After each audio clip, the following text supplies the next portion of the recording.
Hi guys, got a special guest for you today. The 2020 US investing champion, Oliver Kell, is with me. He returned 941% in the US investing championship last year. We're going to be diving deep in terms of Oliver's process, reviewing some of his trades last year as well. And also we're going to be doing a Q&A, which is focused around trading, how he is scanning for potential setups, and also diving a little bit deeper into his mindset, his preparation, and things he is potentially learning as well. Although there isn't really much to learn, Oliver, after your return last year. And Oliver has also written a book. This is your first book, I think, Oliver, isn't it? Kind of outlining your process. Yeah. Yeah, fun. And there's a link in the description and also within the comment section as well if you want to check that out. So Oliver, thank you very much for doing this. Thank you very much for being here. I'm really looking forward to it. I'm excited. It's going to be great. I as well. Yeah, let's do it. So let's kick off the beginning here. It'd be good to know a little bit in terms of your kind of background experience, how you got into trading, and how you then developed your process, and your process obviously within your book as well. And then we can dive a little bit deeper into it in our subsequent parts. So yeah, be good to hear a little bit of your kind of experience and background and all of that. Yeah, so so my dad was a market maker. So my dad was a market maker for like 35 years. And I grew up in the Bay Area, and, the market closed at 1 o'clock. So if we had half days and such, we would always go into the floor. We'd be running around, picking up my dad's papers or, everybody's papers. And we thought it was awesome. Loved the environment, loved the atmosphere. But it was just kind of something we did. It wasn't really anything I thought about. But then when I got to college, really my senior year, I just kind of didn't know what I wanted to do. And naturally, a lot of people end up just kind of getting into what their parents did. So I went out to see my dad, went and met a couple people, talked to a couple guys that had, come up with him on the floor. And I tried to get a job at a couple different prop shops, but to be frank, they just didn't want me. So what I did is I just took the money I had, and I went to New York, and I put it up at, kind of what I consider a modern day bucket shop, those types of places where you put up, at the time, I think I put up like 10 grand, and they give you a bunch of buying power, and you day trade pretty much. So we actually traded off the level 2 screen. We would look for like big bids, big offers, and you try to, let's say there's a huge offer, you try to get short in front of it. Maybe you're risking a couple pennies to try to make, you're risking 5 cents to make 20, and do it over and over until that offer prints, and then maybe you flip the other way on it. Not the way that I trade today, not even remotely. And it didn't really resonate with me. I didn't really make or lose any money. I just kind of, I'd make money, then lose money. I'd be having a good day, and then an offer would print, and I wouldn't hit out fast enough, and I'd lose it, stuff like that. So then from there, I went home, because I just realized, this isn't for me. I've got to find another strategy. I've got to regroup, and I didn't want to sit there and trade there anymore, living in New York, until I kind of figured out what was going to be better for me. So I went home, and I started trading the E-minis just like at my house, and I started really focusing a lot more on charts. I found some different people on Twitter, and I started making a little bit of money. Nothing groundbreaking, but I was making money and kind of developing some confidence. And I got a job at it was a hedge fund, but really it was another prop trading firm, but it was a little more legit. They gave me capital to trade, and they did international arbitrage. So I was a trading assistant for 2 guys, and I would follow them into trades. A lot of the time, we were trading news score between the US and Australia, or we were trading BHP and Rio between the US, Australia, and London. So I was doing a lot of that. And then I was also I did that, and I kind of made and lost money based on what my mentors did. And then I would trade their books at night a lot. So I'd trade the Japan Open, or I'd trade, the London Open, things like that. But it's still like, it just wasn't for me. The whole arbitrage, reversion to the mean is really the thought process there, spread trading, things like that. And, today, I'm a straight up momentum directional trader, which is like the exact opposite. So I found this guy on Twitter, Trader Florida. He was just a guy who was very generous, in my opinion, with his time, who was an O'Neill guy. And my mother had actually previously bought me How to Make Money in Stocks. Yeah. But it had like 1995 on the front. It just didn't seem like, this great book, right? I mean, I had all these other books that I'd read, and I've read I've read just about everything. And so it was kind of the book that I didn't read. But then, I'm starting to follow this guy, read his nightly updates, learning about charts, price action, volume. I'm reading all about chart patterns. And then I finally realized, like, oh crap, I really got to read this book. So, I read How to Make Money in Stocks, and I've read it multiple times since then, and constantly referencing it. And I started making some money, kind of swing trading my own ideas in the U.S. market, in addition to kind of managing their positions at night and stuff. And then I really started to develop some confidence. I was becoming pretty consistent. And unfortunately, in 2011, when we had that, sell-off, it especially hit some of these miners and the Aussie dollar. And, one of my mentors in particular had some pretty large losses. And unfortunately, I think it was like my second best day, I was pretty short the OIH, coming in, feeling real good, like watching the market come in further. But by 10:30, I had a big profit, but I also had the smallest book at the whole firm, and the fund went out of business. So, so I was kind of like, I was so young that you don't realize stuff like that can happen, right? You're just thinking about what's my P&L, and sometimes there's bigger things at work. So I was pretty worn out and tired. Just to be totally honest, I was probably studying the market 16, 18 hours a day. And then I did international arbitrage. So I was up all night. And I kind of had decided, after kind of 2 years of really trying to make it happen. And then this setback was kind of out of my control. I decided to get a job. But I was very, very, very fortunate in that I was able to get a job at this company called BTIG. On what's called the outsourced trading desk. So I basically worked for this one guy who had his own book of business at the firm. And, we had probably, 8 to 10 funds that we traded for. We knew their positions. We had a rough idea as to their strategy, right?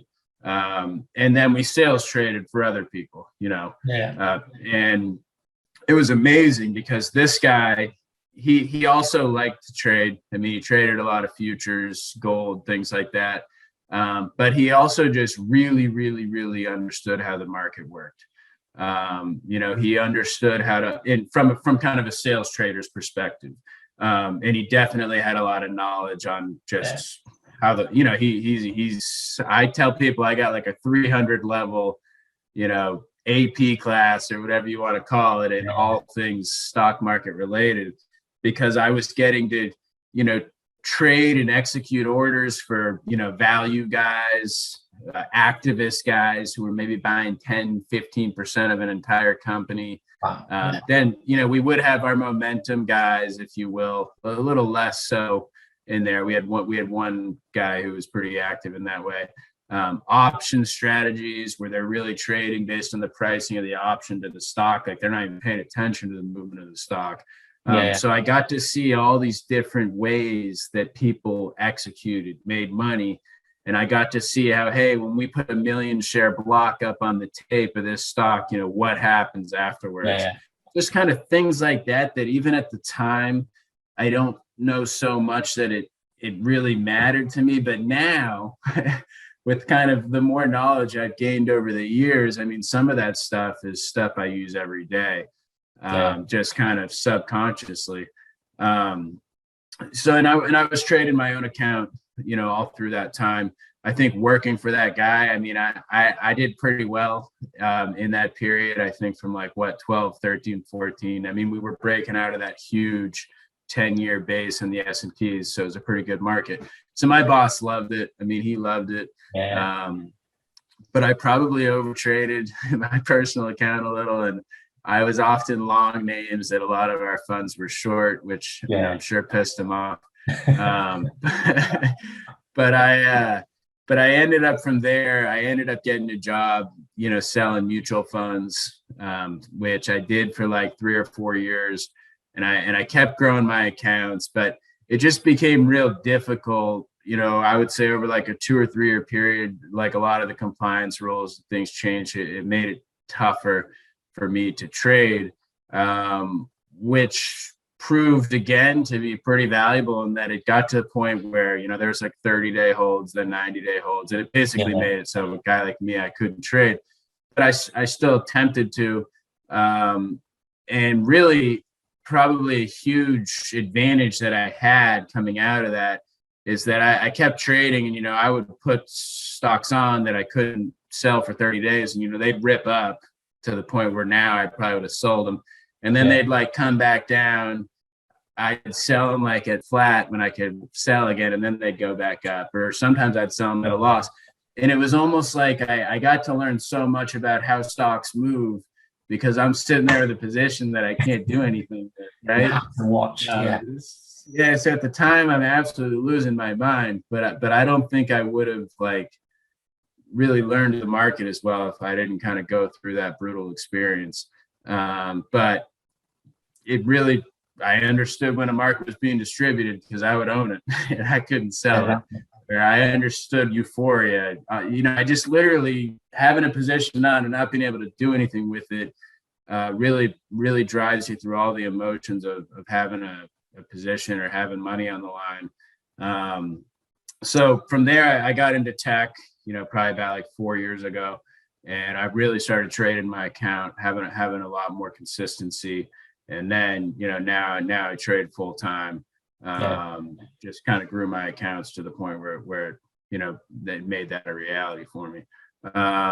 So yeah, that's kind of my background, my history. You know, that's kind of the abbreviated version, but if there's any questions, happy to answer them.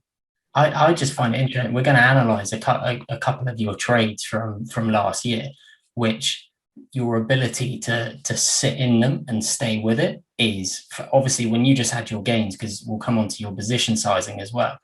There must have been so many times where you would like thinking, I'll just exit now, I'll exit now, I'll exit now. But as you were saying there, going through that process of having to hold it for 30 days, 60 days, however many days it was, actually in the long term has probably made you a much better trader at being able to just sit in a really good position when you're right. So yeah, it's funny how those kind of previous experiences you can have can somehow profit you big time later in life. You just don't realize it. So yeah, I find absolutely. Yeah. So in terms, let's jump into your book as well. If I go on to the next slide, we can kind of talk about your kind of book as well. And the next slide is kind of an overview of your process as well, which the diagram is brilliant and really, really simplistic. So we have drawing tools available. We'll try and work them and stuff. But it'd be good to understand, because this is kind of the kind of methodology here for your process. So if you could explain it, Oliver, that would be fantastic. Sure. And so I realized that this is actually mislabeled. This blue line, or the faster moving average, is the 10 EMA, and the slower one's the 20, which I just fixed that. But that's all right. That's all right. But basically, is what I do is I use these, you know, I guess what some people would interpret to be shorter term moving averages, to just basically be my guide. You know, if we're above the moving averages, I view it, you know, kind of like a green light environment. And if we're below them, it's a red light environment. Yeah. And so I don't really want to be, I don't trade long when the market's really below the moving averages, unless I sense that we're ready for a turn, which I'll show some examples of kind of how I find those situations. And likewise, I don't short the market when we're above the moving averages. Sure. It's a very simple filter, if you will, that, I don't really know how that's tough for some people, but I see a lot of people try to fade strong markets and buy weak markets. And I don't do that at all. And so it's what I kind of noticed just kind of over the years. And I really kind of more noticed this on intraday charts. And then I kind of, took it off the intraday chart and I started looking at daily charts and even weekly or even monthly charts, actually. And, you realize that oftentimes a market will bottom on heavy volume, extreme capitulation, which is like the reversal extension. And really is what that is a market is, deep into its sell-off, and it gets real extended from the 10-day moving average. You oftentimes see that heavy volume, which is, it's the fear in the tape. It's the people that kind of hung on that just can't take it anymore and they're heading out. Okay. And then you get a snap back to really, in a reasonable market, you'll get a snap back to the 20-day. And then you'll kind of stall or base under the 20-day moving average or the 10-day moving average. It's not always the exact same. And you'll get that base under there, and then when you trigger back up through those moving averages and that little basing consolidation, I call that a wedge pop.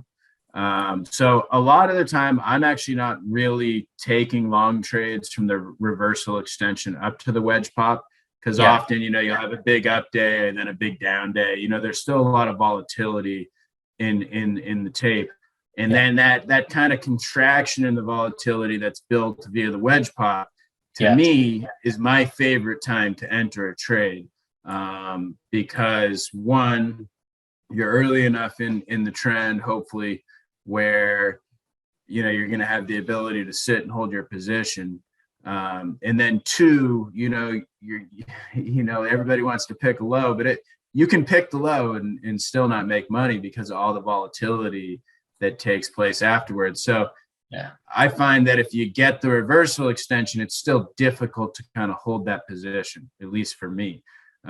Whereas when you have that wedge pop, things have calmed down, and now it's going to be an easier trade to hold. Now, one thing I will say is I do buy reversal extensions on intraday charts. We can get more into that later. I use this strategy on all time frames, but generally the strategy that I'm, executing on trading on is the daily. But let's say I'm about to pull back to a daily moving average and I see a reversal extension on the intraday chart, I will buy that scenario. Sure. But generally on my trading time frame on the daily, I like to buy the wedge pop. So then when you pop up through the moving averages, which actually in the current environment, I think occurred on a lot of the names I trade, about 2 weeks ago or so. But then you get what I call the EMA crossback. And that's really just kind of the first retest of the moving averages. And markets don't go straight up. So sometimes you get that initial pop up. And then when you just get that sideways action, the idea is that if the stock's worth owning, for me, it's going to support itself at the moving averages. If it breaks back through those moving averages, it still may go higher, like eventually, but it's not really like a fast moving name. I want to be in names that are going to hold the 10, 20 day, because I want to get the best bang for my buck. So I do like to buy the crossback. I'll generally buy this off intraday charts, just like I just said, we'll pull back into the moving average and I'll look for an opportunity on the intraday chart, to get long that stock. I think that's another great low risk area to try to get long a name, again, because you're early in the trend, and also that's a great setup because you can often, you can trade a name like Tesla and risk $2 or $3, and who knows, you may get on 100, 200, 300 point move, and then from there, I have what I call basin breaks.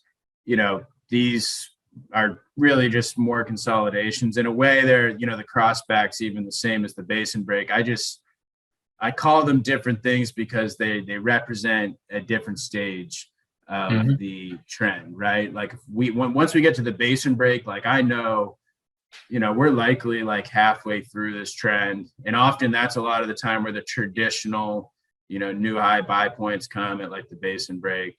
And you could get 10 basin breaks in a row. Like you could in theory, but generally speaking, you'll get like maybe one or two. So with the crossback, the basin break, and then you kind of need to start to realize, hey, things look great.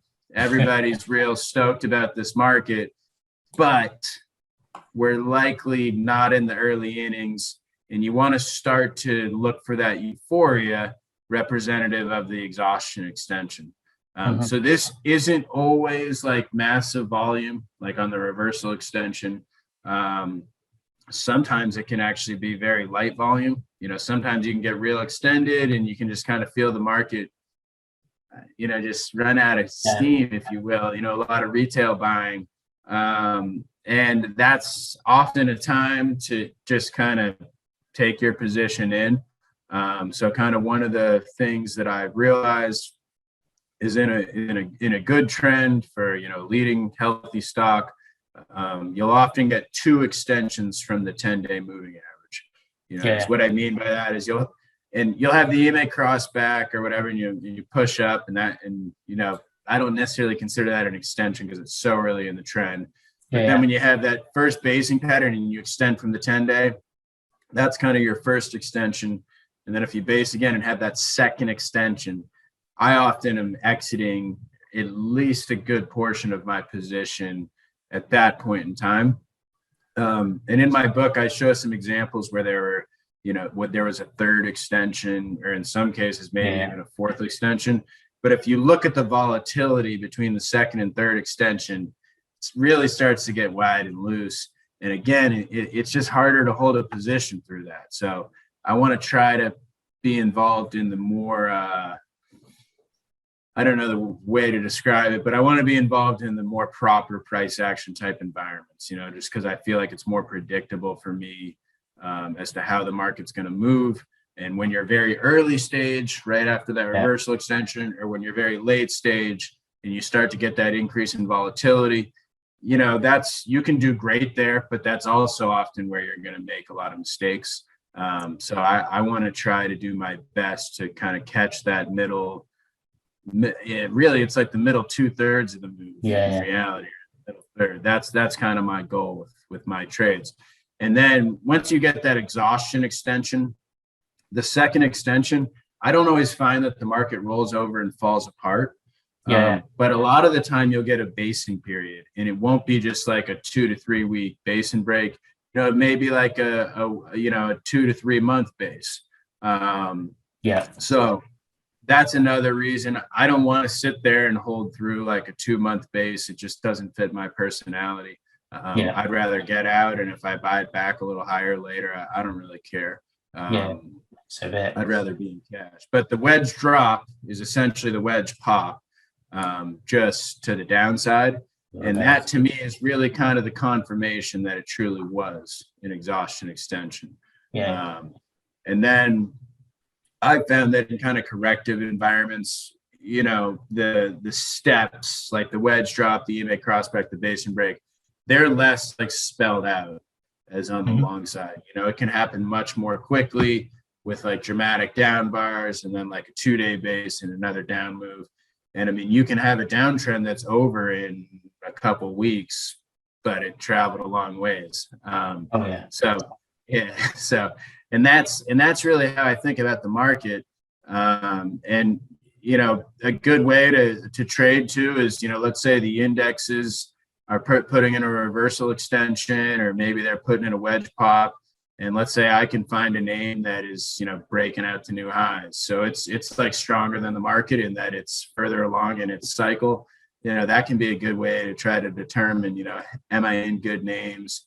Am I, doing the right things to uncover good opportunities? Yeah, I just interesting you were talking about the volatility there. Something I've noticed as well, that I look at a kind of a cause and effect. So with your kind of process, and I trade very similar to you, our entry points are a little bit different, but in the end, we're trying to trade breakouts and momentum basically and chase it to the upside. But I look at cause and effect relationships. So just adding to your kind of point in there, I'd be looking at that as a cause. And then you were talking about that low volatility that comes kind of before you start getting your wedge pops, your EMA crossbacks, where you're most active. And then I noticed as well on your kind of drawing, that's why I put kind of 1, 2, kind of 3 and 4 here. That's kind of the O'Neill stage analysis as well. And O'Neill would say, like, if you get fourth stage bases, which is kind of like this upper base and break in a way, certainly up here, then it gets very failure prone. And I think as well, that kind of the increased volatility you can get up here is more so the larger operators now distributing, because they were accumulating in here, and now they're like, everyone else, all the retail traders are going to be giddy, posting it on Twitter, telling their friend, great, I'm on the other side of the trade, I'm legging it, basically. Yeah, no, that's the exact way to think about it, 100%. And also one thing I'd say too, because people ask me on Twitter, hey, should the wedge pop like cross through both moving averages, blah, blah, blah. It's not like all about the moving average. I mean, it's really about the price action. It's just oftentimes things will set up around these moving averages. But, you really want to make sure you're trading off the pivots on the actual chart, like on the actual price bars, and just recognize, oftentimes it'll set up under the moving average, but you want to try to find a pivot on the actual chart. That's really where you're executing, because sometimes the wedge pop may set up under the 10-day, sometimes under the 20-day. And to trade it correctly, you want to make sure you're trading off the actual chart, the actual base that's being built, versus just like, hey, is it crossing the moving average? So that's one thing I would say to people that have, followed kind of what I do. Yeah. I got one other question on this as well, if I may. This here, when you're looking at this, and we've got kind of some questions later about it, is this here, when you said you're looking at the market, are you looking at this in terms of like the SPY, the triple Qs, or kind of my question, it may all kind of piece together in a second. If the market is potentially, say, at this point here, potentially a base and break to the downside, and let's just say this is the triple Qs or something like that, NASDAQ, but you've identified a stock which you like, maybe from a fundamental perspective as well, growth orientated or whatever, and you identify it's potentially undergoing a wedge pop, would you still look to trade that stock, or would you first wait for that kind of confirmation by the major indexes before getting into individual stocks? Okay, so I'll answer this in two ways. One is I do use this on the indexes. I am generally watching the NASDAQ because I'm mostly trading a lot of tech or growthier type names. And when the NASDAQ is in, the red light phase, when it's below the moving averages, I kind of have what I call the 30% rule, where I won't trade more than 30% of my account. So I'll trade real light. I mean, I do short some stocks, but it's much less what I do versus taking things long.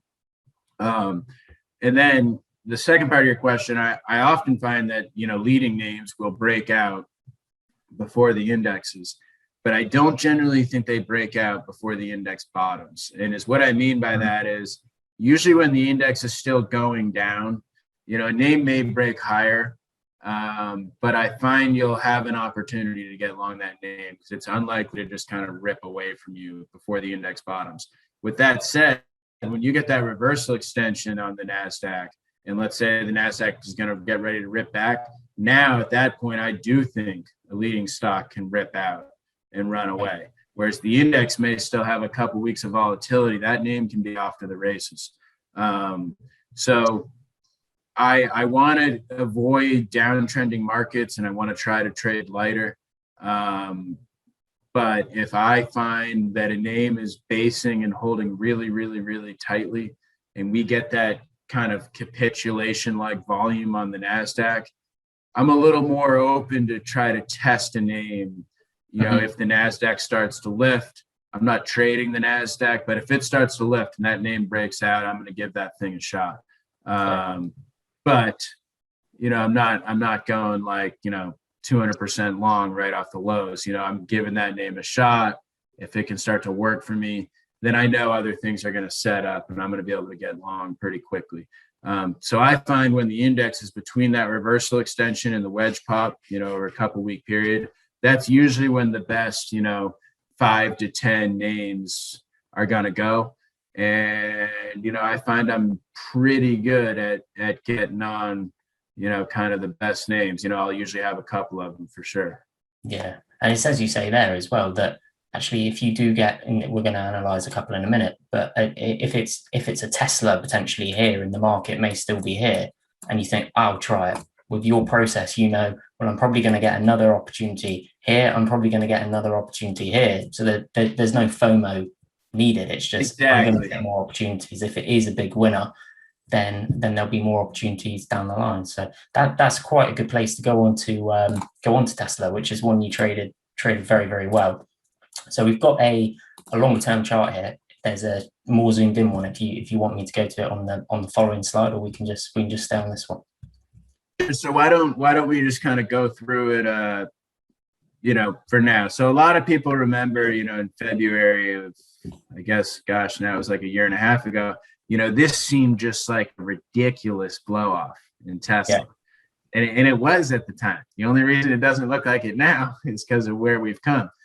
But if you look here, we had this huge run up. We had this big doji on big volume.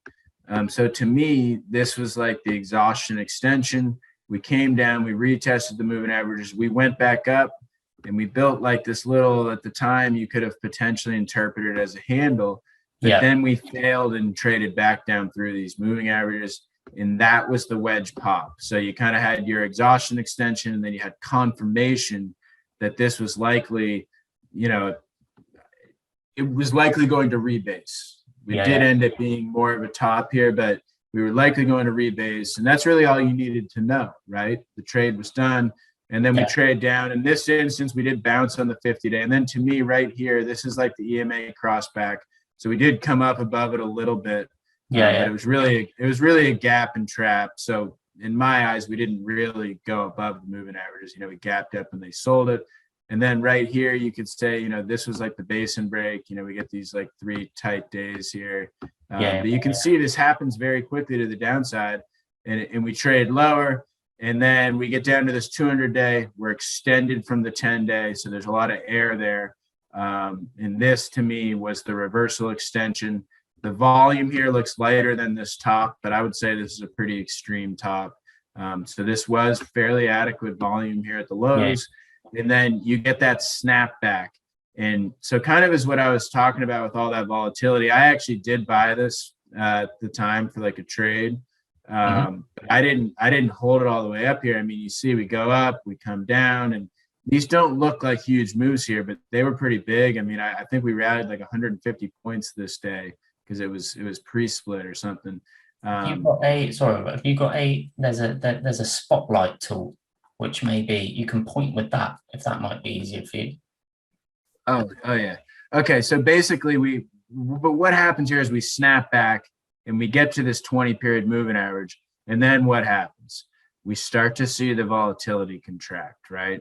So we kind of base right under this 20-period moving average, which is great.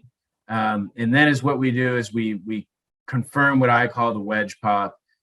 We pop back up through these moving averages and we trade higher. Right here would be like the cross back into the 10-day. And then we kind of had a second cross back, or, you know, these rules, they're open to interpretation, right? It's not always the exact same way. You know, we had earnings here and they sold off earnings and we tested the 20-day, but we really did hold that support level from the previous cross back. And then is what we did is we built what I would call the traditional IBD cup and handle. So if I take these off, for you. There you go. You should be able to draw the cup and handle now. Yeah. So we get the more traditional cup and handle. Ooh, what did I do? Oh, text. I got to click the drop tool. Sorry. That's right. So yeah, we get the more traditional cup and handle, which is, whoops, not the best line, but I think you guys kind of understand what I'm saying. So it's really from here to over here.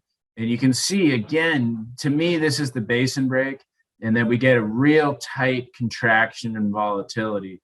And the nice thing about the way I trade is if you got in on the wedge pop and, maybe you took a trade and you sold into this or something, held a piece, kind of what everybody's strategy is a little bit different.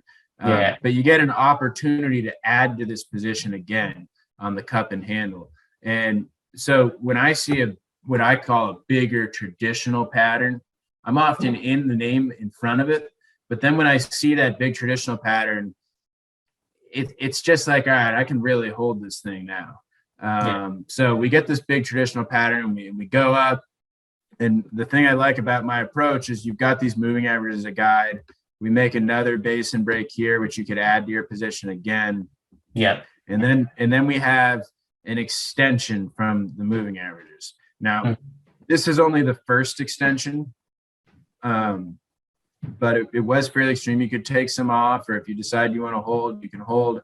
But then for the way that I trade, I interpreted this as a wedge drop because we had kind of gone so far, and I actually reduced out of my position here, and we ended up actually breaking the 20-day here, and it kind of looked like Tesla was maybe even going to start a downtrend here. But then is what we did is we snapped right back, and we had a big gap up.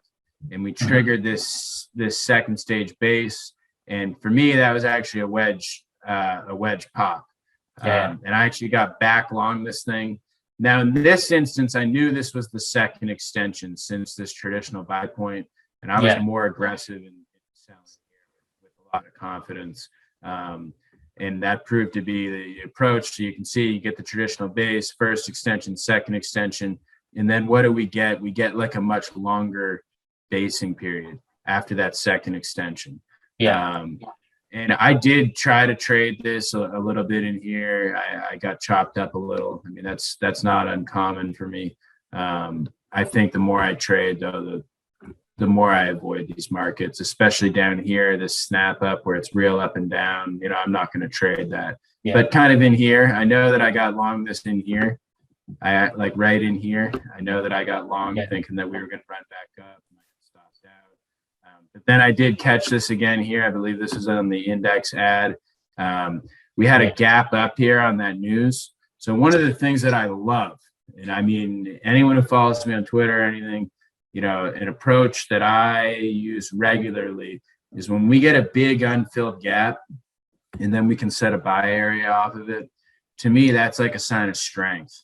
And it's one of the main tools I use. A lot of the names that I trade at some point will have a big gap kind of before they set their buy area. And it's something that I learned from an older gentleman who's just really done well in the market. And I call it big gap ups equal the streets caught off guard. People thought the market was going to roll. We gap up. They couldn't fill the gap because they were trying to get out of their short. Or on the contrary, big gap down, can't close the gap. Guys are caught long in there and they're selling into that rally. And it's a sign of strength or weakness. And I try to trade in the direction of the gap. So I got long on this, and I did a really, really good job kind of being a little tactical here, but for the most part, I actually held this position just about this whole run. And I got out pretty good too, actually. But you can see we gap up and we go up and we base back down in the moving average. We go up, we consolidate. I think I actually tried to add in here. It was stopped, but then there was like a flag here that I did successfully add on. But that's really how I'm trying to trade. I mean, if I can find opportunities to get in and we hold the moving averages and trend higher, I'm pretty comfortable holding my position. I feel like the 10-day protects me, the 20-day protects me. Now, if we get too far ahead of it, I may take some off just because I feel like, well, can I handle that type of pullback? If we're if we're 15% above the 10-day moving average, I don't know so much that I want to risk, a 12 to 15% pullback. Yeah, fantastic. Now, I noticed as well in here, we were talking about volatility earlier. A lot of the positions that were, obviously it's 2020 whenever you look back at something. But as you were saying there, in that cup and handle, volatility really low, pretty low in there, obviously getting very low in there. Tried it in there as well, volatility low. Is that something that you're kind of really looking for as well? That volatility really coming in, the volume essentially coming in as well? Oh yeah, I mean, if you can see a base on light volume, oftentimes the day before a stock breaks out, you'll get extremely light volume. And it can almost be like a sign like, hey, I got to pay extra close attention to this name tomorrow because there's just a complete dry up in volume. I'm looking at the volume in conjunction with kind of how the price is trading. I mean, that's how I'm analyzing. I almost kind of do it second nature. I mean, I'm looking at so many charts, and I've looked at so many over the years. I'm looking at the volume with the chart pattern. And when I see that dry up in volume in a base, it's kind of like, okay, there could be something going on here. And then I always let the price action confirm for sure. But spot on, definitely looking for that dry up in volume.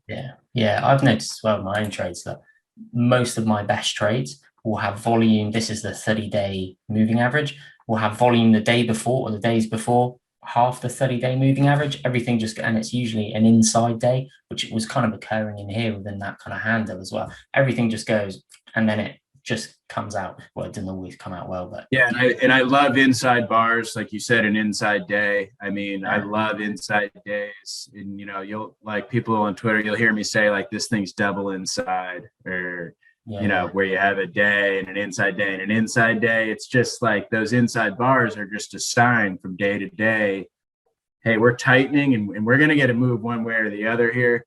And when you see that dry up in volume with those inside bars, it should really kind of make you think, okay, like, got to pay attention to this thing. Definitely. So that's kind of a really good kind of overview of your process, and then actually applying it on Tesla and your positions as well. We've got a few charts which are, I can delete all of those drawings. So these are some that you traded obviously last year. So it'd be good to kind of understand, these are a bit more where we can really dive into it. So in terms of on your entries as well, where was your entry actually on the day? If you can appreciate, this is several months ago now, but where are you actually looking to enter on the day specifically as well? Sure. So this stock Fubo, which I think a lot of people follow this name now, it's kind of a pretty popular Momo name now. But at the time when I started getting involved in this, nobody really knew about it. A guy that I trade with was very familiar with the story, the whole streaming story. And at the time, there was a lot of talk on like sports betting and live sports, and how they over in Europe were showing live soccer, things like that. And kind of one of the things in the US market, at least, is we've got all these streaming services, but you still need cable if you want to watch sports. So our thought process was, well, Fubo's doing some of the right things, maybe they can tap into that. That hasn't since happened exactly how we envisioned it happening. But nonetheless, they had kind of got involved in this thing around like $10 or so. And I saw this kind of little cup and handle, if you will. And I don't really trade names that are like $12. Which is not, I'm generally trading, much more expensive names. So I didn't really take a big position here. I think I put like 5% of my account on this thing. And I just had to stop below the moving average. And I wasn't trading this off an intraday chart or anything like that. I just kind of wanted to be involved. And my thought process was, okay, if this thing's really going to be big, I'm going to get an opportunity to put some size on this thing. And I thought that opportunity was on the earnings here. And I think it came in, and on the intraday chart, I think I saw like a wedge pop or something on the 5-minute. And I think I brought my position up to about 15%. Now, I want to say that was around like $19 or something. It was the middle of the day. And I sort of tried to stick with this thing because of my shares earlier, my average price is like, I think in this area or something. And I was like, all right, I'm going to try to stick with this as long as the gap can stay open. Cause I thought, these earnings were good. This is going to be a kind of a breakaway type gap. And I wanted to try to stick with it. And really is what I was thinking is if we can turn up, I want to add more. Like I want to get big in this thing. I think this story could really be, turning into something.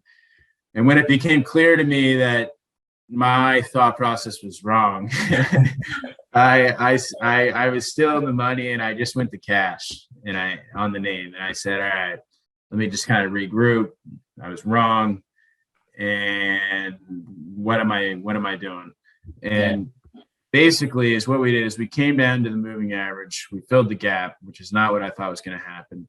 And we traded up here and back down. So this is what I call a wick. And we were right into the 10-day. And I think I just was paying attention to this because of where it was.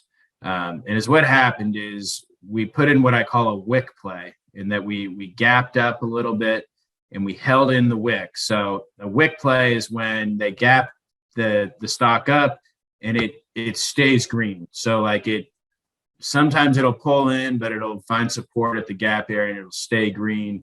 And the idea behind the play is that you can buy through the top of the wick with a stop at the low of the day. Now I did trade this off the intra chart. I'm sure I was in before the wick, but that's why I was watching it. And I think I put about 15% of my account on here, and kind of same deal. We went up the moving average, and I was actually really hoping we were going to go up and build like a flag here. Like I wanted to try to get more on, and it just kind of kept going. And I was actually sort of frustrated by that. But nonetheless, I bought more here. I put like my account up to like 20%, and I was going to use below this area as my stop. And it was kind of a false breakout. And I actually considered selling this in here because I thought maybe we were going to blow through the moving average.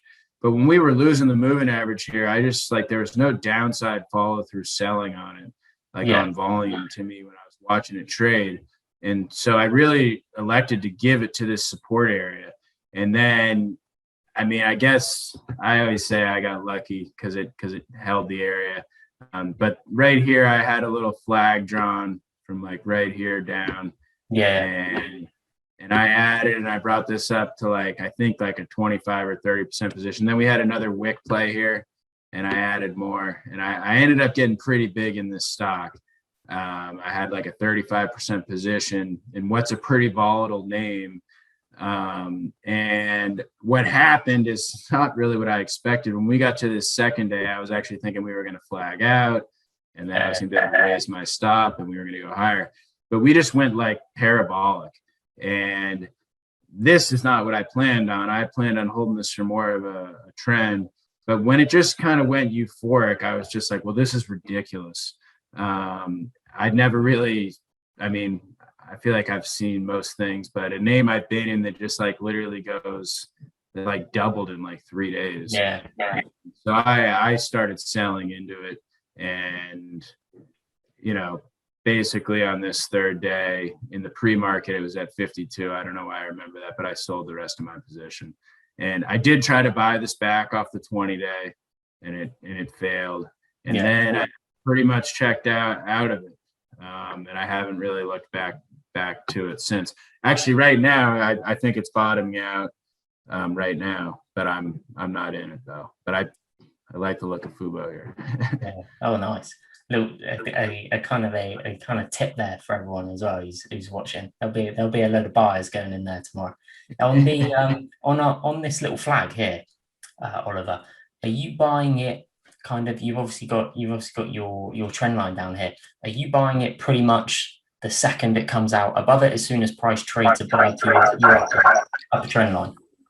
Yeah. In a name like this, I am. So basically when it broke out of this flag, I'm buying it. And keep in mind here, I'm adding 5 or 10% to what I've already got. So I've already got a pretty established position. My price is lower, which makes it a lot easier to kind of step in on something for me at least. But basically once it cleared this daily bar, I was in on it. And I was pretty aggressive on this Wick day because I really had a lot of confidence in this pattern at this point. I had a lot of conviction. I knew right here that my stop was down here on the whole position pretty much. I knew I was in the money. So when I really topped this thing off and it went, then I got to move my stop to here. And it was like, all right, I'm riding a free roll here. And this thing's really flying. So I was in a pretty good position here. And I think, one of the main things I'd say about this trade is, I mean, it didn't really start off that great for me, and that I literally had to sell the whole position in here. And sometimes that's what you got to do. At least for me, when I feel out of touch, I like to just say, okay, like, not seeing things correctly, reset, and then I started over again. And that's not always what you want to do, but I often find that actually happens to me a lot on some of my biggest winners, because I'll have a lot of conviction in the trade, but I'll be too aggressive, and then I have to reset, and then maybe I'll get it right the next time. So I find that a lot in my trading. I was just noticing here as well, we're talking about volume a little while ago. The day before is nearly an inside day by the looks of it, trading within the prior range there. And that volume, probably nearly half the 30-day average before it makes this big move. So yeah, it does just go to show. And also, like, to your question, like, will I just buy the flag breakout? I'm taking things like what you just said into account. Like, if we have a huge dry up, like, that's going to give me conviction in the pattern. I'm going to be more aggressive with the trade. So it's not always like the same answer, but if I have conviction on a setup, a trade, and I see things like the volume dry up, then even if it's subconsciously, like, I'm going to be much more likely to really go after that stock. Definitely. We've got another one of your positions here in Spotify. We've got a zoomed out one. I'll go to the more zoomed in one on the next slide, so we can really focus on your entries over here. It was just the context of potentially a larger base forming in here, so you're kind of trading it as it was potentially coming out of this larger base. So if I hop on to the next one, does that give you everything that you need? And so actually, it really, I mean, Spotify, I knew the products. My wife uses Spotify. I love that. Like, I love it when my wife's using something like Peloton or Spotify or whatever it may be, because I have more of a feel for it. I can relate to it. So I often trade names like that. But so I was aware of Spotify. And actually, if you were to look at like the monthly chart of Spotify, this had a big base. And the base here on the daily was kind of in the bottom part of that monthly base. And it had been basing, I want to say it had been basing for about a year. So it was well past the lockup period, which I often find the best IPOs are after the lockup period. And basically I had like a descending trend line drawn down here. And I remember I originally bought this at 123. And I didn't have that big of a position on. I think, again, I had like a 5% position. Spotify traded a little bit, illiquid. And so I just kind of had a little bit on. I was trying to get into this thing. I liked the story. But, I don't think that many people were really even paying attention to it, actually. And then right here, we had the what I call the crossback. So you can see we kind of went up, we pulled back to the moving average. I didn't add to this here because I knew earnings were like right after. So I just kind of held my small position in, and I added on the gap up. And then I ended up selling the whole thing. Kind of similar story to Fubo. I think I made a little bit, but it felt like a total loser to me. And then on this day right here, sorry, I'm kind of messing that up, so I'm going to erase that. But you can kind of see that we have a Doji candle into this 10-day moving average. So a Doji candle, for people who don't know what that is, a Doji candle is really an indecision candle. So it's, there's different types of dojis, but for the most part, it's when the stock opens and closes at relatively the same price. And so to me, we had this gap up, and we had a pullback to the 10-day, and we had a doji. which sort of looked like a bull flag to me. I mean, I know it's not how they draw it up in the textbooks, but to me, that's how it looked. So I started buying some back. I think I put back on like a 5 or 7.5% position, and I really put some on, and I was sort of just thinking, let's see if we can find some support here. I was kind of already ahead on the stock, and that even though I messed it up before, I'd made some money on it. So I was kind of willing to risk a little bit of that to kind of see if I could get something going. And then really is where this turned into a trade to me, is we went up and then we pull back right here. And this is more of a bull flag. I got the real tool now so that this will look a little bit better. Oh, there we go. There we go. It's looking proper now. There we go. So this is a bull flag where there's more of a pattern here. You could even kind of view this as like a small kind of cup and handle. I mean, I know that this isn't a real cup and handle because it's too short, but you can kind of see the pattern. And so I got more aggressive here and I added to this, and it's kind of like a real position for me now. So a real position for me is a minimum of 15%. Like if I'm not taking a 15% position, then I'm in the like try to get something going mode. I don't even really consider one of my core names. So I brought this up to 15%. I think I added a little more here on the follow through. I kind of call that force feeding a stock. So if I get a nice breakout, and in this scenario, my average is probably right in here. So if I force feed it a little, it's going to bring my average up to here. It allows me to kind of get a little bit more on in a name that I like without, really risking my cost basis. So we rip up on nice volume. So you can see, you show the dry up, but then we get these 3 candles of nice volume. And when I see that, that's what gives me conviction to kind of hold through this basing period. So I held through this whole basing period here. No problem. We come to the 10-day, we go up, we kind of hold support here, and we make a real defined flat base. And I add to this again, and I'm bringing this up to a pretty good sized position now, generally about a third of my account in a situation like this.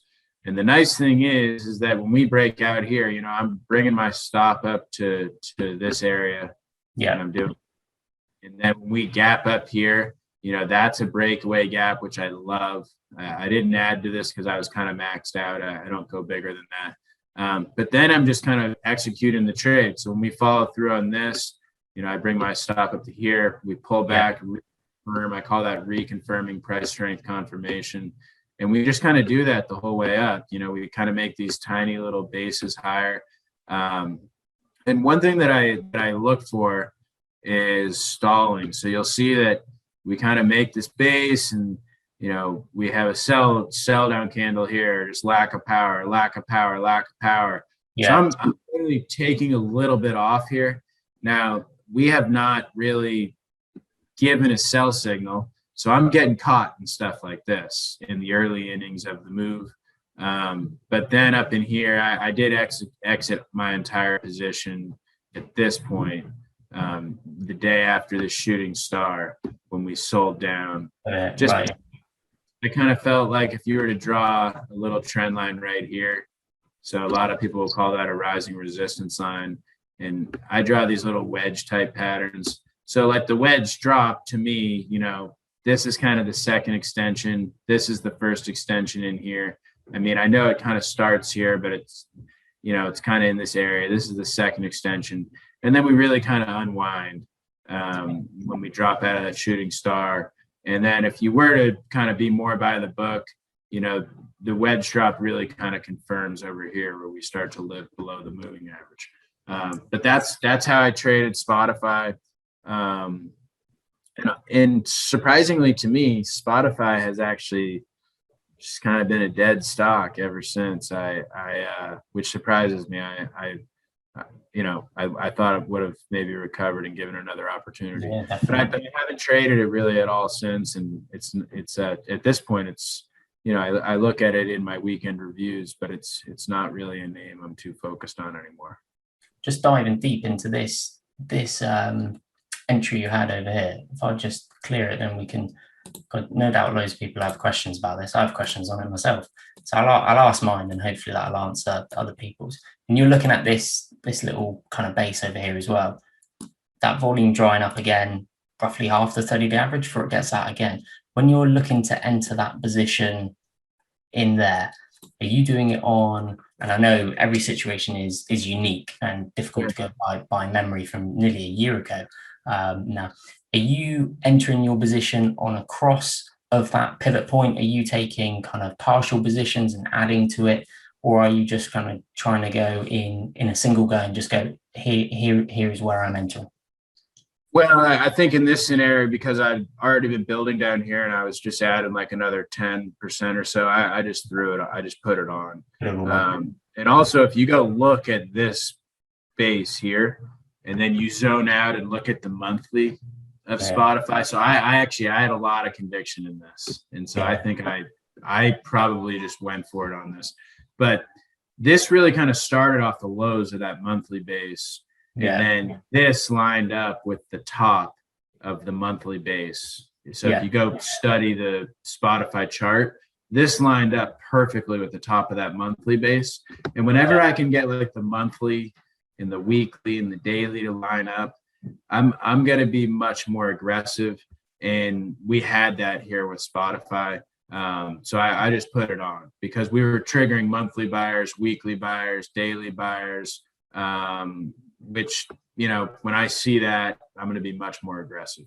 Fantastic. So that kind of wraps up that. I could talk to you all evening, Oliver, where I am. It's fantastic. Thank you for doing this. I just wanted to finish off with a few questions as well, kind of diving into your process a little bit more, kind of ticking off the main areas of kind of trading, your scanning, market conditions. We've answered kind of a lot of these questions. We'll be able to kind of mix and match some of them together. But also, I think what people may find most interesting is actually the kind of final list, your mindset, preparation before the day, during the day, after day, and also kind of your kind of whole learning process as well, and things you may be working on as well currently. Not, as I say, you can hardly improve from your return last year, but this year is going fairly well. So if I go into the first one, in terms of your favorite setups, and we kind of covered this a little bit, but those kind of finer details in price and volume you're really looking at. Sure. So, I mean, ideally, I prefer to trade stocks that are breaking out to new all-time highs. So if I can find a nice base and the indexes are oversold, you know, I love that when the indexes are just starting their move or putting in their low and my name's breaking out, because generally it allows my name more time to really, really get moving. So kind of it's the individual stock setup, but then I also like to catch it near the beginning of the index move. You know, the index is generally healthy, you know, 2 to 3 times a year for, I don't know, let's just say 6 to 8 weeks, you know, sometimes longer, sometimes shorter. But if I can catch it near the beginning of that period, my name could have, you know, 6 to 8 weeks to really work for me. So I want to try to get the first names to move out, ideally. Ideally, they're making new all-time highs.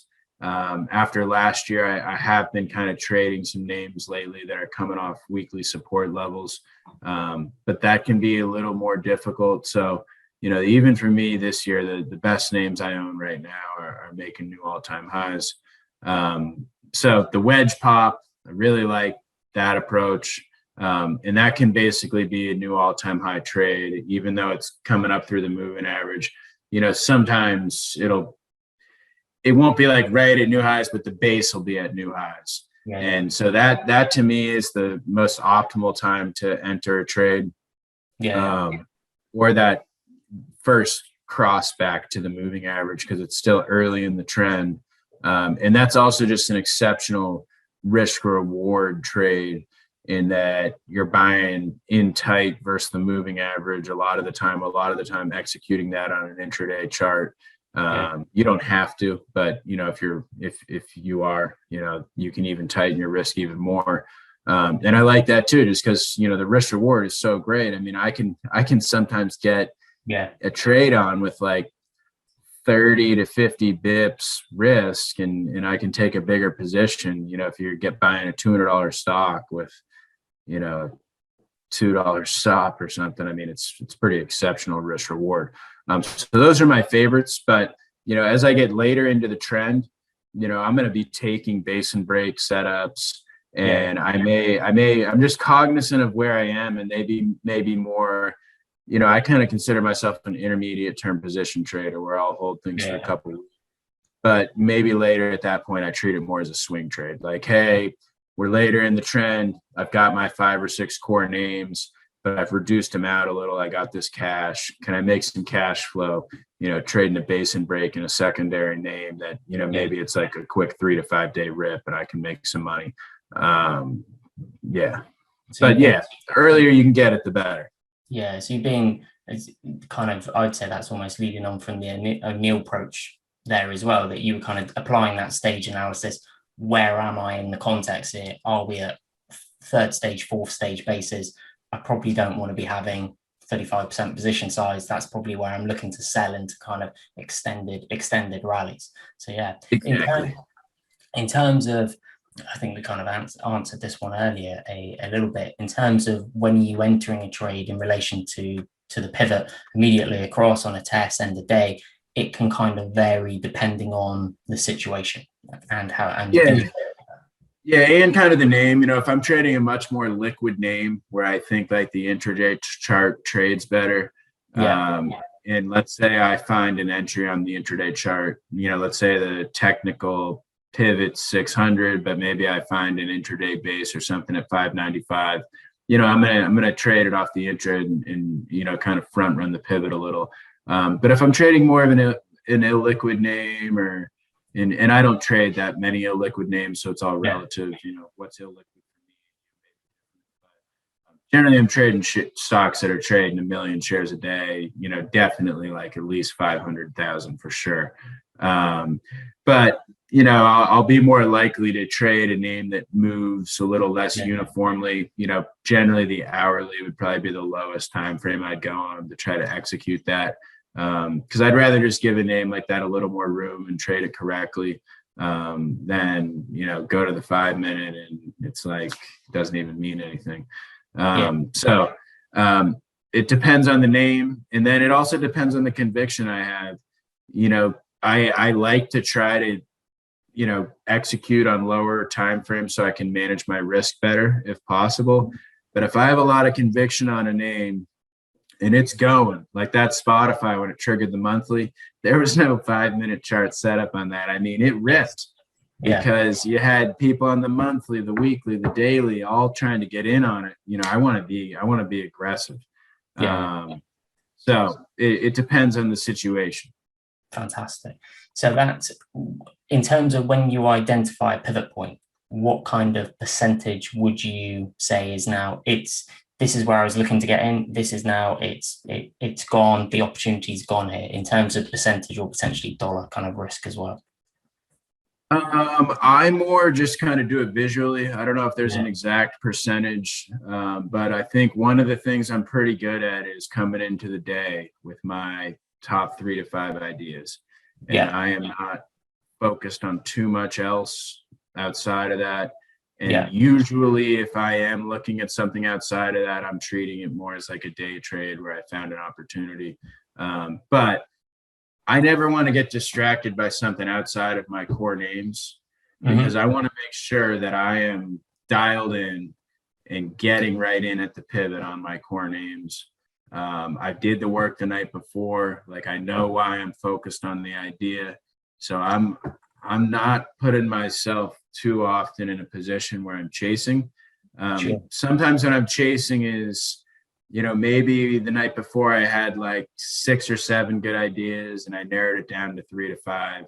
And one of the 2 wasn't on there. And I'm trying to find an opportunity to get into it the next day or something. But if it rips too much, I'm just going to let it go. I think chasing is one of the worst things you can do, because let's say if you bought at the pivot and you had like a $2 stop or something, but then let's say you chase at $3, now to trade it correctly, I mean, you can try to trade it incorrectly and get lucky, but to Yeah. trade it correctly, now you got to give it a $5 stop. Yeah. The reason why I don't like that is because let's say you were going to risk 2 to make 10 or something, you know, your risk reward's 5 to 1, right? But now you're risking 5, you're buying at a higher price. Yeah. And if you try to make 10 is further up than in your previous scenario, and your risk reward's only 2 to 1 now. So your risk reward's lower, and because you're taking more risk, you have to take a smaller position because, you know, unless you just don't dollarize your risk. So it skews the whole relationship of your reward versus your risk, your position size, and the ability to, you know, get a reasonable target based on the risk you're taking. So I think if you find that you're going to be chasing something, you're better off just looking for something else. Oh, fantastic. Or waiting for that next opportunity. You know, stocks that are going to go up a lot, they give you multiple opportunities to get on. There is always another bus. There's always another trade to be had. Exactly. Yeah. In terms of position sizing, this is quite interesting. As you've been saying there, you are aggressive, which is fantastic. How do you kind of think overall about position sizing, and does that change depending on different factors, and what are those factors, if there are factors? Yeah, absolutely. So generally I'm not holding more than 10 names at a time. You know, it may get a little over 10, but usually that's because I partial out of some stuff. But really I've got generally like 2 to 3 high conviction core ideas. So like right now for me, those have been Roblox, NVIDIA, and UPST. Those have been the names I've really been focused on. And in those names, my goal is to get up to like a 30 to 35% position. Now, I'm not putting 30 to 35% on at one point in time. Yeah. No way. But if my goal is to get to that level, I may start with like 15%, then add 10%, then add 5 or 10%. So those would be like my top ideas, those top 2 to 3 names. And for something to kind of fit that criteria, I'm looking at the technicals. So with NVIDIA recently, it was breaking out of a descending channel. It had a big gap up on the buy day, and then it proceeded to have 2 more unfilled gaps. So I think I started that with like a 20% position. And really, I kind of had intended to actually scale that because I've been scaling more lately. But the way it acted, I knew like, oh, I'm onto something here. And so then I brought that up. Roblox, if you think about it, right? I don't know. Where are you located? Devon, England. England, okay. Well, in the States, kids are going wild about Roblox. Yeah. Everybody loves it. My nieces are all playing it. Every guy that I know's kids are on Roblox. So it's kind of like a hot product.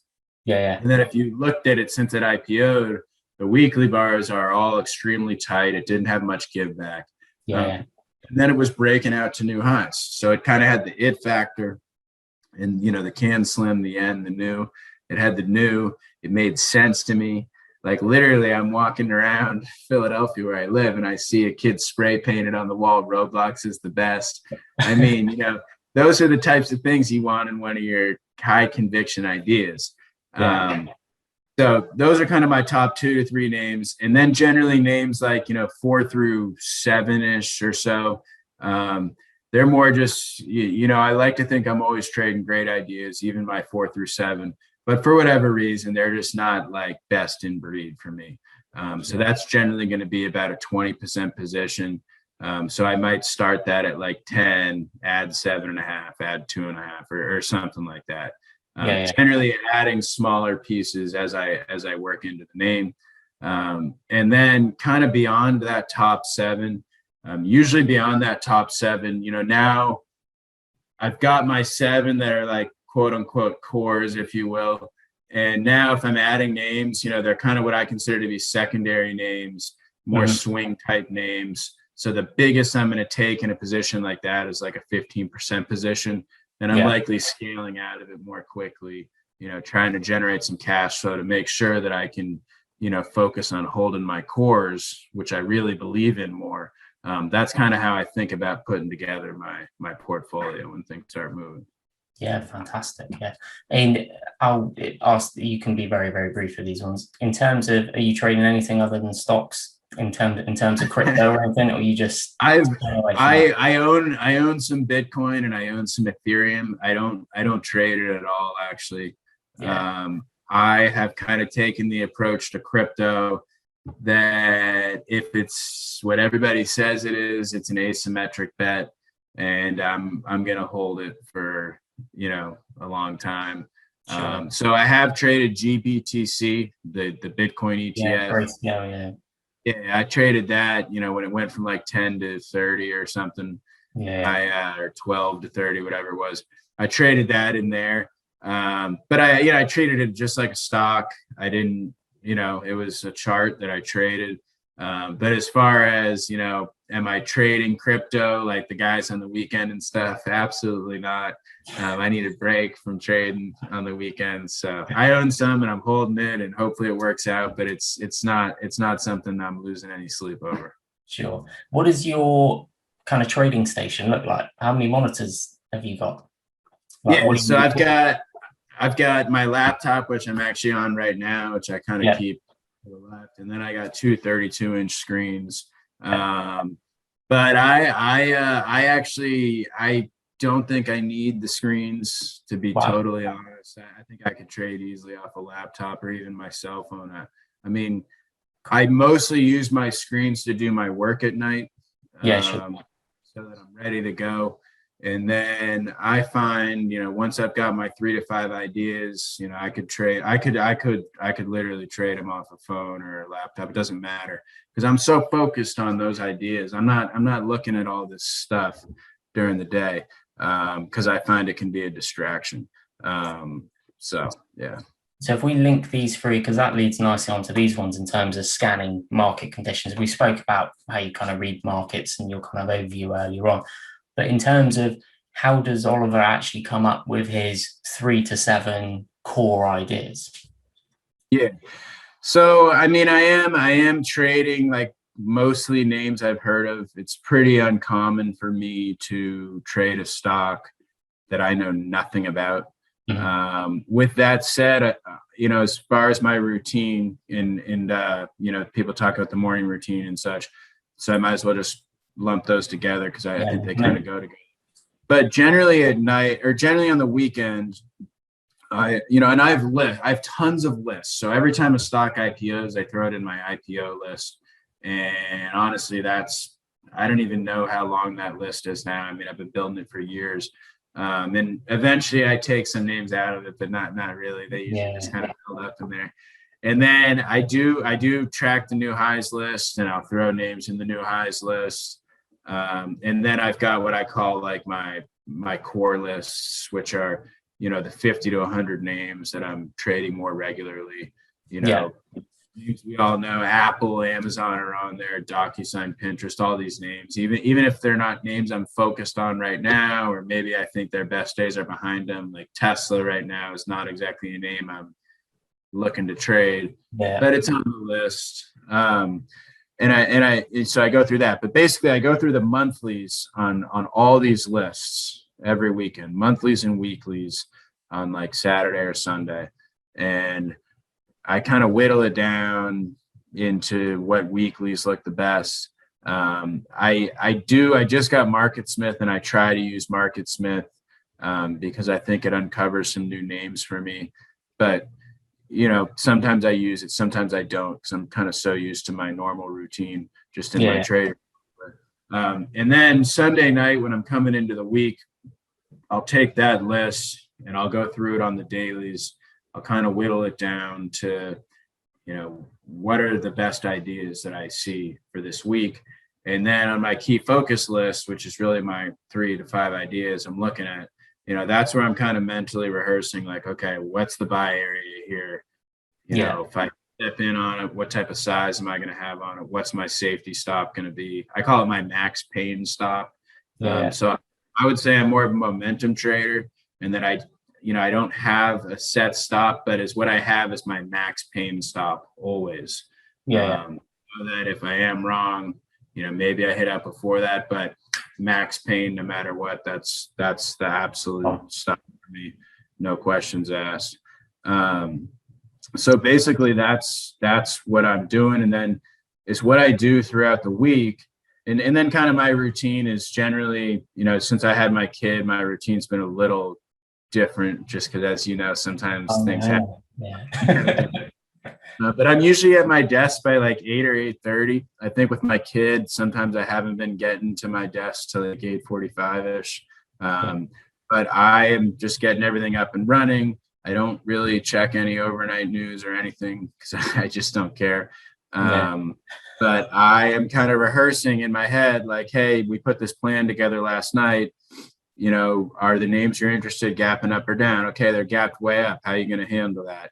Sit out the first 20, 30 minutes. Or, if the market's gapped up like big or something, I'll kind of rehearse in my head, be patient, kind of let the market settle.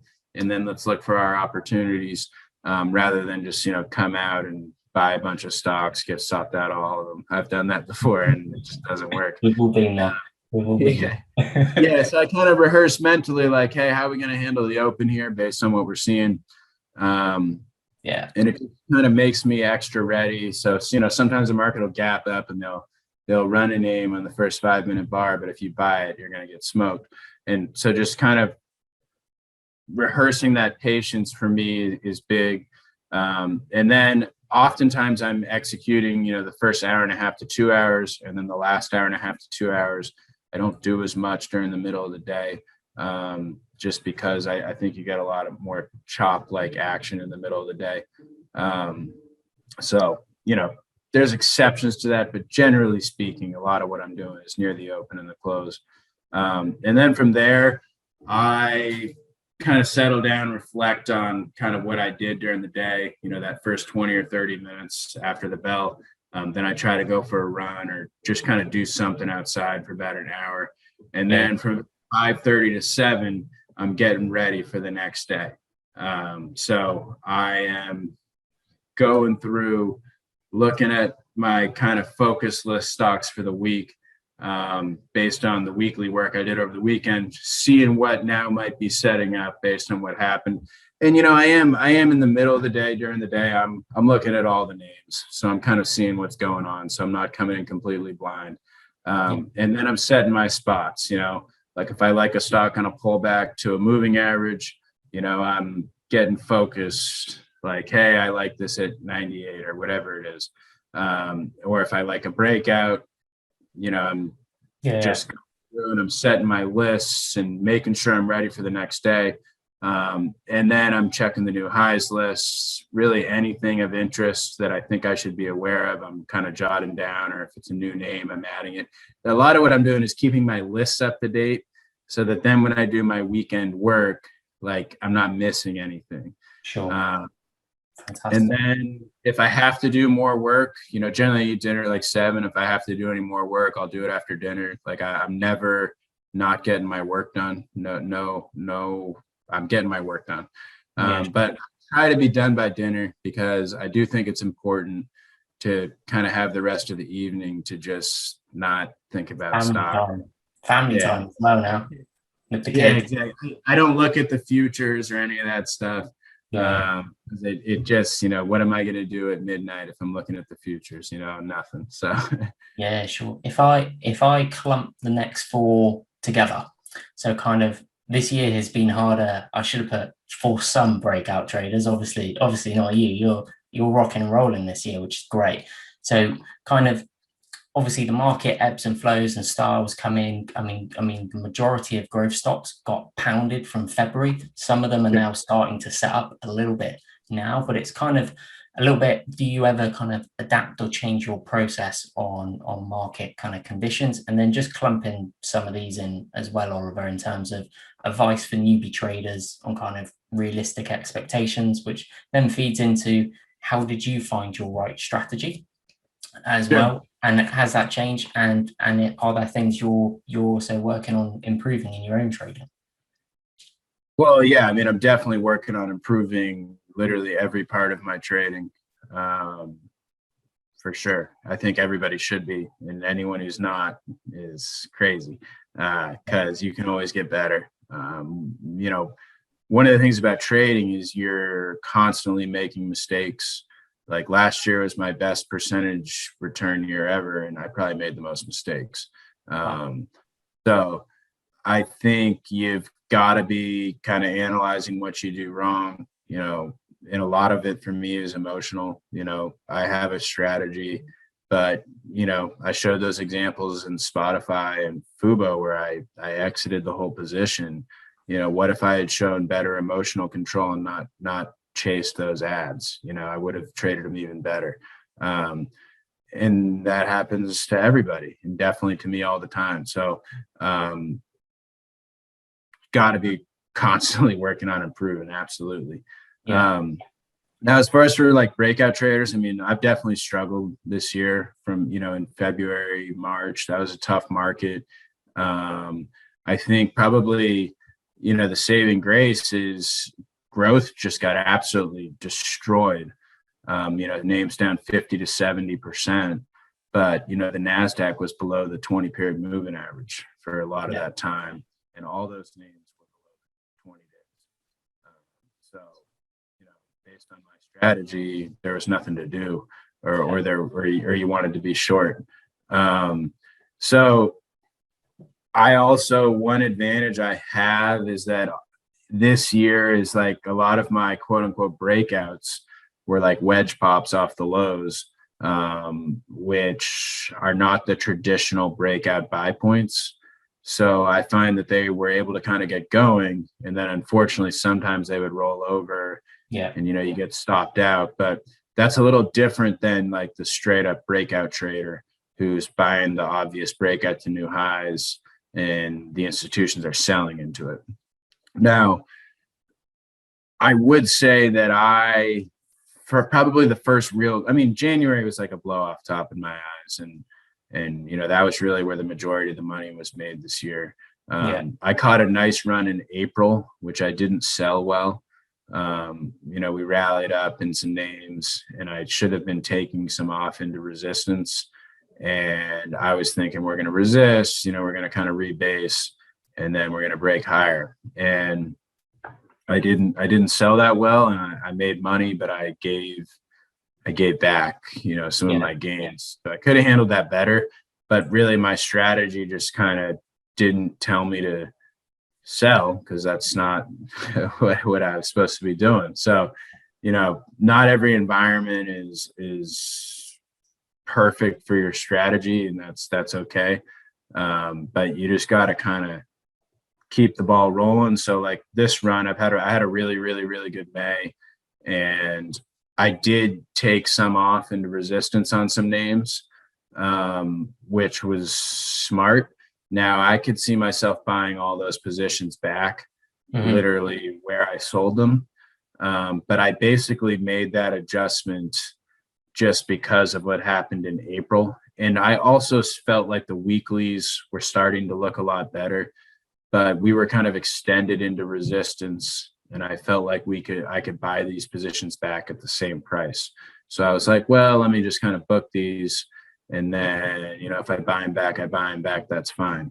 I have also probably the last, kind of month as the market's gotten better, I've taken some more quote unquote trades, where I'll give you an example. So today, Peloton came down into the 10-period moving average on the daily chart, or, it looks like it after the fact. I guess at the fact it was a little above it.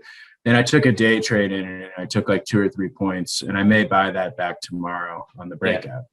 But I basically took that because I've got some other names that I'm holding, and I just kind of wanted to book some cash flow to make sure that I could kind of hold those other names.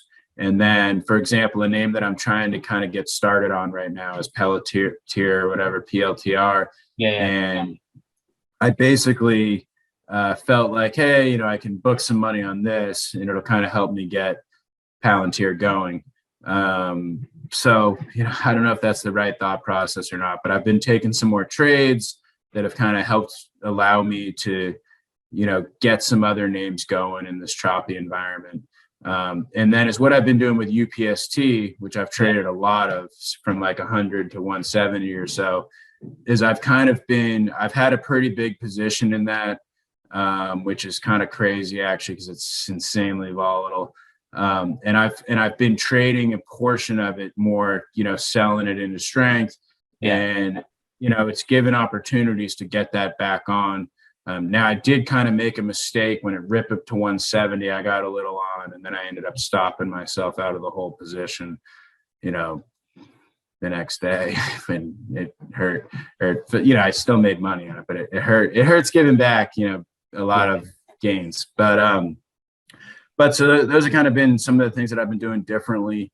Now, if I start to see us break out on some of these weekly charts, like, for example, some that I'm looking at, like Snap, CrowdStrike, if we break out of those weeklies and I feel like we've cleared resistance, I'll be more aggressive in holding those positions. But I feel like the names that I'm trading are, they may be in daily uptrends, but they're in weekly consolidations.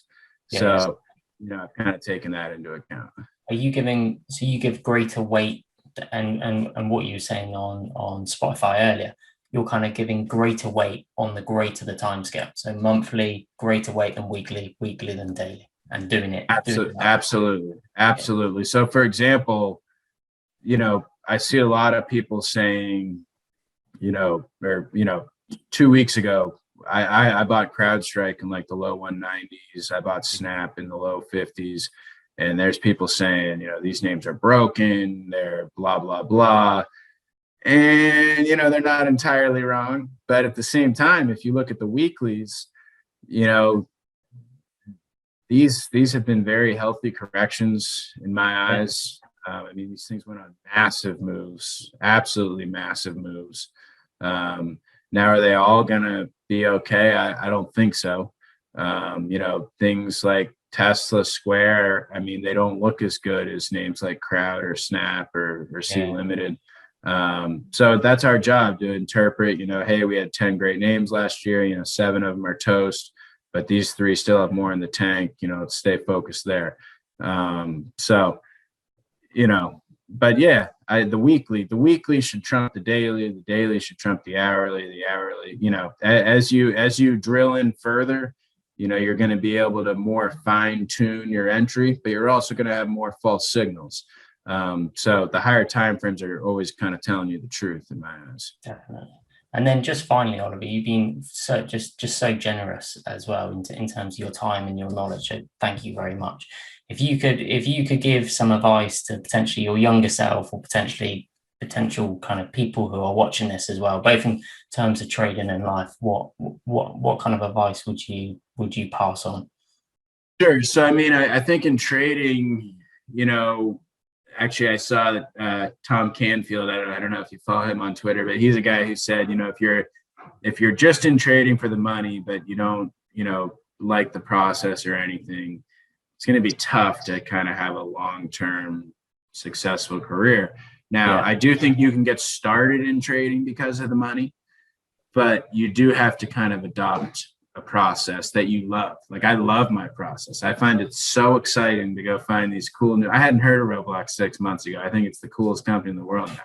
Like and next year I'll probably say that company stinks, but I find it just fun. I'm a huge competitor. Like, I was an athlete, and I do genuinely take the approach like, hey, when I knock this trade out of the park, like, I'm beating Goldman Sachs, I'm beating whoever. Like, that's my mindset. And so I love it. I absolutely love it. But so I would tell people, if you don't love it, like, find something that you love to do. It's not all about money at all. So find something that you love to do, and then also recognize, this doesn't happen overnight. When you're younger, you have this vision of, I'm going to go make all this money trading, but if it doesn't happen right away, that's actually natural. You're likely to blow up an account learning, some people in different ways than others. For me, I blew up an option account. But you know, start with an account size that if you do lose money, it's not going to crush you, but that it's also an amount that you feel it. So you got to kind of find that happy median. And then I would tell people, you know, you can start with a small amount of money, and within a year or two, if you grow it, I mean, you can grow it very quickly, you know, with small amount.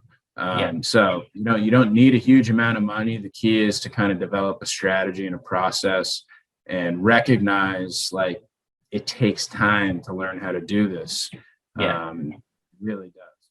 Yeah, Oliver, that's been absolutely fantastic. I'll end the video. We'll have a very kind of short chat afterwards, if that's okay. But I'll end the video there. So guys, thank you ever so much for watching. Oliver has been fantastic. If you're new to the channel, please subscribe. I look forward to seeing you guys in a future video.